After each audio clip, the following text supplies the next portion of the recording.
Hey guys, welcome back to our Chicago broadcast here of Mainframe Comic-Con, broadcasting from Chicago Comics in the heart of the Windy City, 3244 North Clark Street, just under the shadow of Wrigley Field. We hope you guys are enjoying all the fun here at Mainframe Comic-Con. If you have a question for our next guests, leave them in the comment section. We'll try to get those asked at the end of the interview. So let's keep this Mainframe thing rolling right along. Very excited to announce our next guest. There's one of them. You know them from the critically acclaimed sketch comedy show, The Kids in the Hall. Actors and comedians Scott Thompson and Bruce McCullough. This is a real honor. Thanks for coming to Mainframe. We're happy to be here. Scott Thompson looks crazy. I think he got a facelift overnight. No, it's just tape. Okay, good. Bruce, we'll get into this, but are those show notes I see in the background over there? Oh, no, not at all. Not at all. No. That's I'm in my actual office, my home office, and those are cards from the upcoming series of Kids in the Hall. Some things we wrote, some things just didn't make it, did they, Scott? No, they didn't. That's why I look crazy and I had a facelift. Yeah, he takes rejection very badly, young Scott Thompson. Well, speaking of hanging out in one's home office, how are you guys handling your current social isolation? You guys are coming to us from Toronto, Canada, I believe? Yes, How's things going up there? Scott's going crazy. Scott got 2 cats. I haven't got the cats yet, though, so I'm a little crazy. I've started to pet an old sweater that I left in the middle of the living room, and I keep coming in and going, "Hey, how you doing, buddy?" And I keep petting it because it's the color of my cats that are coming. No. But it started talking back last night, so... Once they do the home visit, Scott, they will not give you those cats. That's a good thing about COVID. They're not doing any home visits, so They have no idea. They're just giving them to me. Yeah. They trust us now.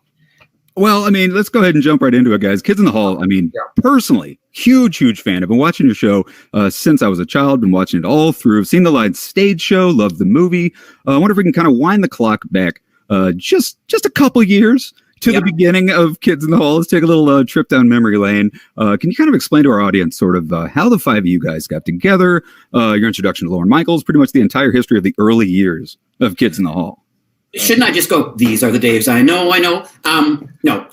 Mark and I originated out of Calgary. We went to something called Loose Moose Theater, which was theater sports, which was improvised comedy. And we just started saying, hey, can we write some scenes after? And we wrote the Daves I Know and, Farmers on Heroin and all our crazy sketches. And we got successful relatively quickly.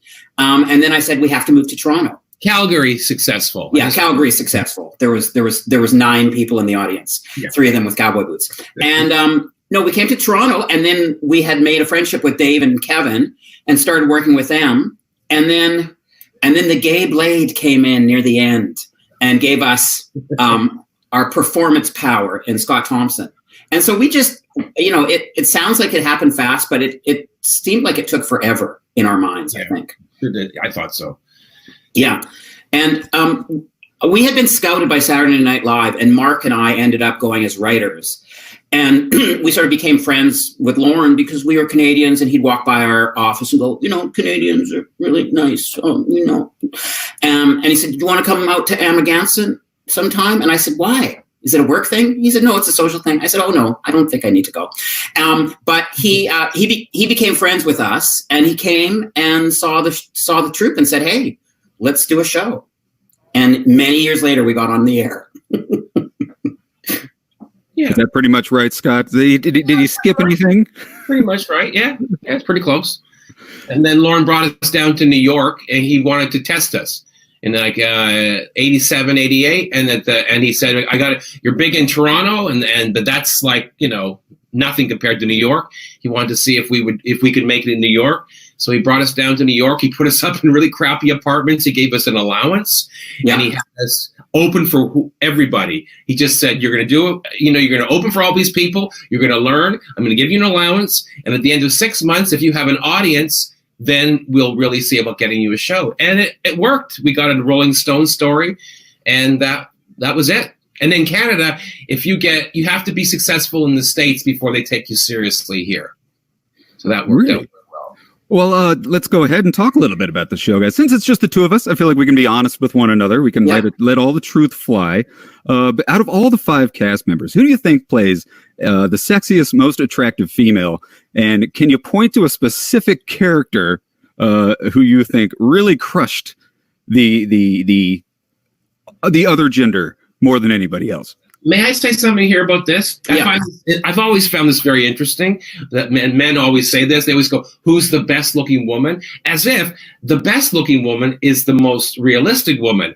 And I think I would say Dave was the most beautiful woman. That, because of an accident of genetics, et cetera, and the shape of his face and all the rest of it. And I also probably the most realistic too. So I guess he wins both. And it would be Jocelyn, the French-Canadian hooker. Right. The most beautiful woman in the show. Not played. Do you agree? Well, I guess it's always such a weird question. I mean, of course, I think I'm the cutest woman, but because I have those nice little feet and I've got my little runner's legs. Especially in the movie. They're just so adorable in Brain Candy. But it is funny. I took to the drag slowly because we'd always get asked interviews about it. Tell me about the drag. And it was like, it wasn't a big thing to me. Like it didn't feel anything different than just putting on a suit jacket, which is just as foreign as So I don't know. I think though we became alive when we started playing women. Because I think when we started, we didn't really play women. And then once we started playing women, I think there's the energy of the troupe really came alive. Because it became a real adventure to dive really deep into it. Because we didn't even really think of it as drag. We never called it drag. You're just playing a male character or a female character. And that was it. So it wasn't like they were trying to be glamorous or gorgeous. If they were gorgeous, then you had to try, like Dave with Jocelyn. But like when I play Fran, my mother character, she's certainly not gorgeous or glamorous, but she's certainly a woman. And it was a real adventure. I mean, a real adventure, actually. Well, you talk about coming up with new characters and stuff. Can you tell us a little bit about the creative process with the whole troupe? I mean, do you guys all come up with your own characters and skits, or is it a really group effort? We don't know, quite honestly. Like, it's funny that Kevin McDonald tours around America and Canada teaching workshops on comedy writing. I don't know how to do it. It's really chaos theory. Like, someone will have an idea, someone else will have an idea. We write together, we write individually.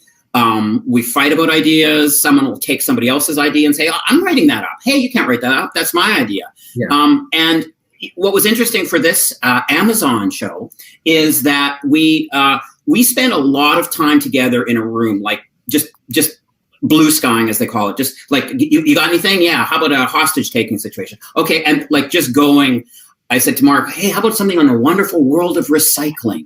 And then he just snaps to, and now we have a crazy recycling scene.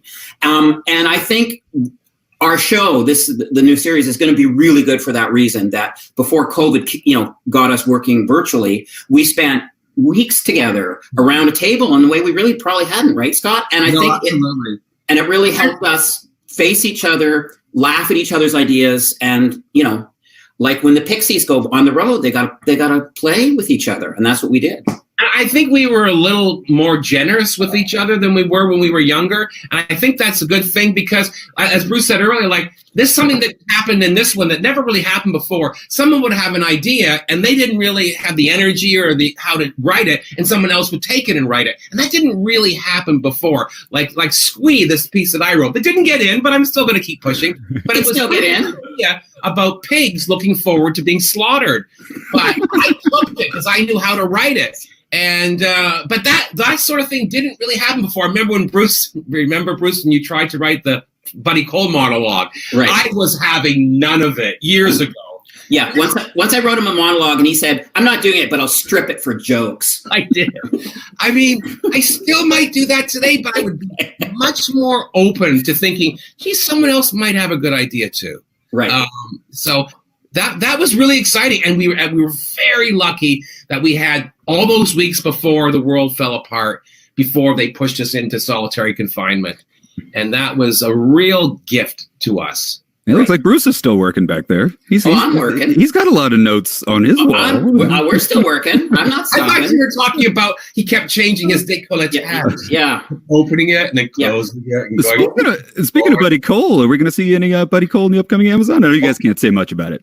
Yeah, we can't shut Buddy Cole up. The funny thing about whenever we work with Scott, be it on tour, be it anything, he goes, I'm not doing Buddy Cole. And we say, oh, okay, fine. We don't need Buddy Cole. No, I'm serious. I am not doing Buddy Cole. And this will go on and on and on.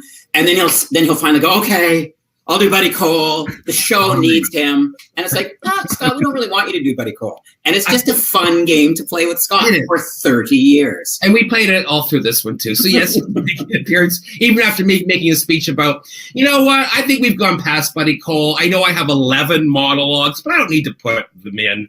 And then cut to, I think we need a bit more Buddy. So you open your luggage and there's an ascot and just ready to go just in case you need it. Yeah. No, he's definitely making an appearance. Yeah. And I will say for anyone who have seen Scott's one-man show with the Buddy Cole, it is brilliant. I mean, for me, that was one of the reasons I really wanted to get back on the air. Like, he is saying stuff that is so smart, so weird, so wild, so edgy, and I don't know if he's going to tour with it again. Maybe people won't tour for a while, but it is brilliant. And so you'll see some flashes of that in the series. Yeah. Very, very excited for that, guys. I want to talk a little bit about Brain Candy. We're kind of moving in a timeline sort of way here in the interview. 1996, guys, if you haven't seen it, Kids in the Hall, they made the jump from television to the big screen with the movie Kids in the Hall, Brain Candy. Can you tell us a little bit about sort of the decision to make the jump from the small screen to the big screen? You know, where'd that idea come from? Was it you guys? Was it just the natural progression in that time? Because a lot of Saturday Night Live movies were getting made out of Saturday Night Live sketches. Obviously, you guys are not Saturday Night Live, but no, we're not. Yeah, what made the jump from small screen to big screen? Well, I think it was just something we were told we should do. I mean, I think we thought then that you graduated from your TV show and then you did a series of movies. Yeah. Unfortunately for us, the movie that we had to do was Brain Candy. Mm-hmm. And, it's only, like, we've done some readings of it and stuff now. I think it's only when we went through this, look back on this dark period in our professional and personal lives, that we've been able to move forward, because it really was our darkest days. It was, there were some personal problems in the troupe and people's families and things like that. And just the process of making it was so horrendous. I remember looking at a call sheet and it said all calls add 6.5 hours, because it just took so much work, and it was so, so there was some pain that you can actually feel, I think, in the movie if you watched it. It was a nightmare. Well, I mean, if you just look at the list of characters in your IMDb, I mean, Bruce, you alone, you played Alice, Cisco, Grievo, Worm Pill Scientist, Cop Number 2, Cancer Boy, White Trash Man. I mean, you guys did how many characters in that movie? 40 something. Yeah, it was too many. And the great Lorne Michaels has a great line, which is how will we miss you if you don't go away? Meaning that performers should get off screen for a minute. And I think if I had Brain Candy to do again, I would cast some of those roles with other performers. I think what Bruce is trying to say is, if he had to do it over again, he'd cast those roles with me.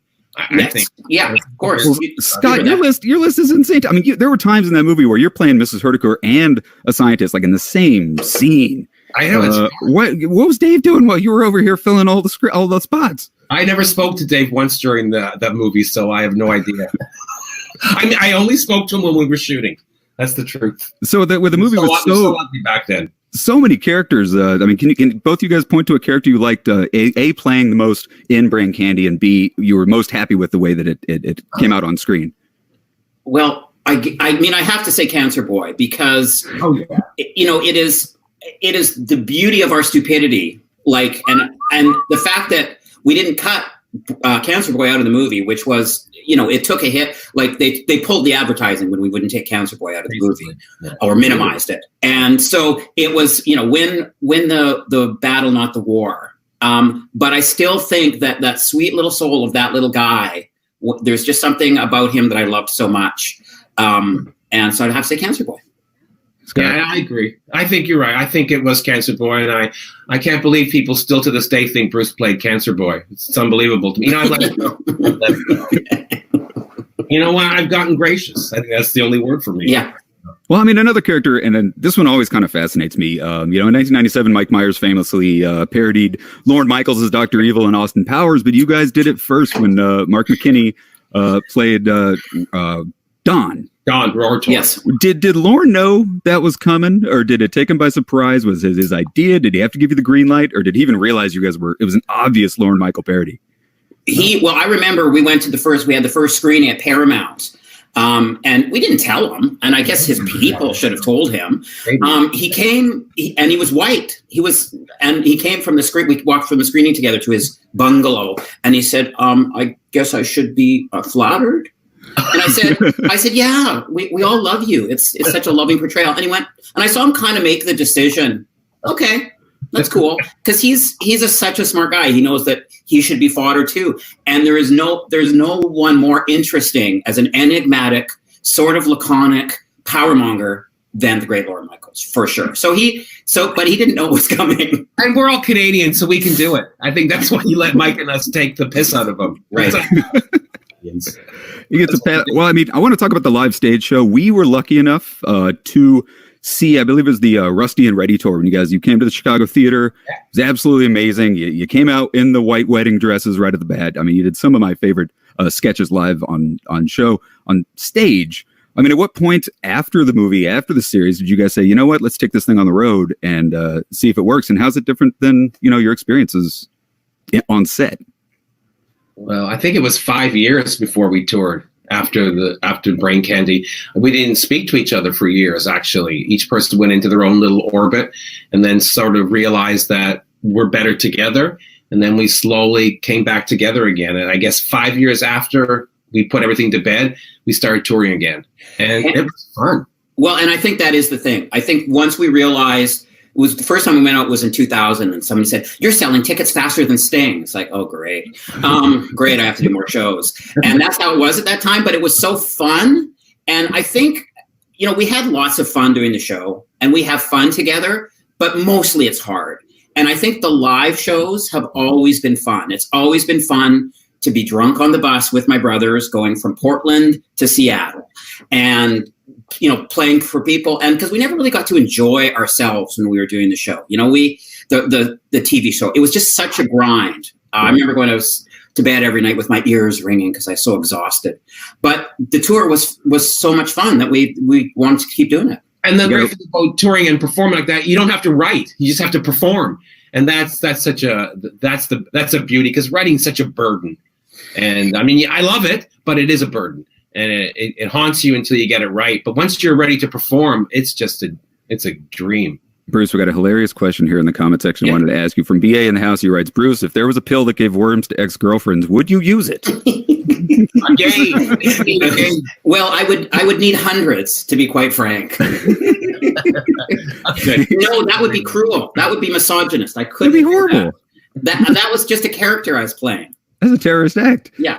Let's talk a little bit about the Amazon show. Guys, it's coming back after so many years on Amazon Prime Video. It is the first ever Amazon original series, Canadian Amazon original series. You guys proud of that? Is that something that you're like, wow, we're the first? Yeah, very proud. Yeah. I mean, it's, we feel like we're Canadian. And it's when we were starting to talk about what we would do for a show, like, oh, we're not at the CBC. Oh, that's weird. But Amazon seemed like such a great place that it felt like really the right thing to do. And they didn't say they were going to change all the references, which was always a struggle before. They were like, yeah, you're Canadian. You don't have to change things to make it American. And that's amazing, because that's always been a struggle. Well, Americans can't relate to it if it's Canadian. I think that people are past that now, and I'm really glad of that. And Amazon they've not said anything about that. So they go, you be who you are, and part of who you are is sadly Canadian. No, they've embraced that. I mean, I think that's part of their spoken mandate. We're finally a country. We're like, oh, you're like British. Yeah. If you're British or German or whatever, they just say, do who you are. So we are who we are. We try our damnedest to kill it, but we can't. You guys are a beacon of hope for everybody down there right now, I got to say. So, I mean, how much, percentage-wise, how many new sketches are we looking at versus how many sort of recurring? I know you can't talk about a lot. Right. I don't want to pry, but is it? No, I'll read you some stuff. Just kidding. No, we're doing a lot of new material. Like we're doing we'll probably do wedding dresses from our stage show or some of our favorite things, but we're writing new weird things. And we've always responded to the world we're in, and now we're weird older men in this murky world. So that's what our material is. But yeah, people's favorite characters will be there in new situations, and you'll see old characters kind of dealing with the modern world a little bit. Mm-hmm. And then there's just brand new stuff that just, we thought was funny and we wrote. And again, we were so lucky because we had half of the time before COVID and then the other half after COVID. So we're so lucky that we get to write about the two worlds. And it's all new, basically. There's stuff from the tour and stuff from a couple of monologues from my show, but it's new. And it's exciting to also take characters that have aged and going, what are they doing now? The kid in the chair, the painting of the chair, and he's all grown up. We can't. No, he'd still be a kid. We've talked about this. The Cathys have aged. Brandon Gordon have aged. Like I think two characters don't age. Buddy and Gavin haven't changed. Yeah. They're exactly the same age as they always were. There we go. Diaz. We wish we were Canadian. So, I mean, obviously, there's been no release date set for the show, as far as I'm aware. Was a relaunch of the show something that you guys always kind of had in the back of your mind, or was it something that you just kind of decided to do recently? Oh no, it's just been in the back of our collective mind for quite a few years, I think. Yeah, and I think, to be frank, Scott has been beating the drum the hardest. He would take me out for lunch every 6 months, come 40 minutes late, and then plead that we should do the show. We're so weird as a group. Like, we don't make any sense, the Kids in the Hall. No. And I think we all wanted to do it. We just never got around to it. And then somebody was busy, and then somebody else was busy.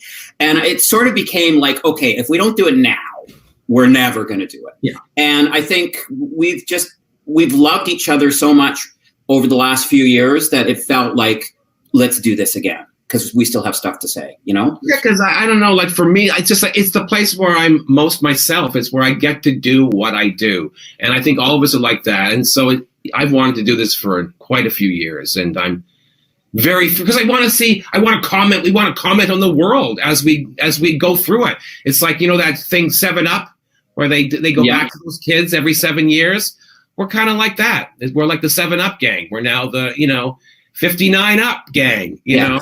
Well, I remember when I went to see Mavis Staples one night, and she was 75 at the time, and she was so amazing. And I remember at the end of the show, she said, I've got CDs for sale in the lobby. Yeah. And for some reason I said, okay, I'm a blues musician. I got to keep doing this. And that's why I even do my own shows. I don't care if there's 200 people or 2,000 people there. We're kind of blues musicians. We got to keep doing it. And I think that's what I got to. Yeah, I would say mine was my experience with that was B.B. King in the 70s. Going, look at that fucking man. It's unbelievable. And so that's who we are. Yeah. B.B. King and Mavis Staples. It's been pretty obvious for years, but I think we are black icons. It's so clear. Pretty much. Black blues music. I got a question from DJ Stang GFX in the comment section. He said, question, did you guys think back to Shakespearean times where the man portrayed women for inspiration? It would be Scott, if anybody. I would answer to that. I would say maybe no. Also, at the same time, the reason that we played women is very much the same reason they played women back then. Because back then, they had no women. Women weren't allowed to be actors. They were basically, an actor was a whore. Right. And you could be both. And so you cut to us many, many years later, and we didn't have any women, so it was necessity. Yeah, we were such losers that we could attract no women at all to work with us. And this is how bad they were as men. I'm the gay guy. I got way more women than they did. This is how unheterosexual a group this is. A question from Andy King. He said, hi, Andy. He said, hi, Andy. I'm Andy, too. Well, that doesn't make any sense. Wrong one. Well, he's at the bong. It's COVID time. It's the pound of cocaine and the bong. You could have said Randy. I mean, come on, Andy. You got to read between the lines. He's a Z is me says, will there be more shadowy men music? There will be more shadowy men music. Yes. That's almost the first question we asked ourselves, and people ask us, because really they have always made us hip. We've never really been hip. We've never really been cool, but the shadowy men are fucking cool. Yeah. Yeah. So yeah, we're gonna stay with that. Yeah. So, guys, anything else you can tell us without breaking any sort of contracts about what people can expect from the new show? Anything you guys work out? Bruce, read some stuff. I got a script. Got a script right here. The wall, real quick. You know, this might not be. Let's take a tour of Bruce's office. Excitement as when we were young, but there will be nudity. Older male nudity. I hope Thank there's you, no Amazon. There's no nudity. I just want to show this picture. I hope there's not too much glare on it. Oh, I'm gonna get one. You do that. I got one to show. Yeah, it is the inspiration of my life, and most of the Amazon series will be about this picture. And it is a picture I found on the street 25 years ago, and it is my most prized possession. I love that picture. Half of the show will be inspired by that, and the other half will be inspired by this beauty.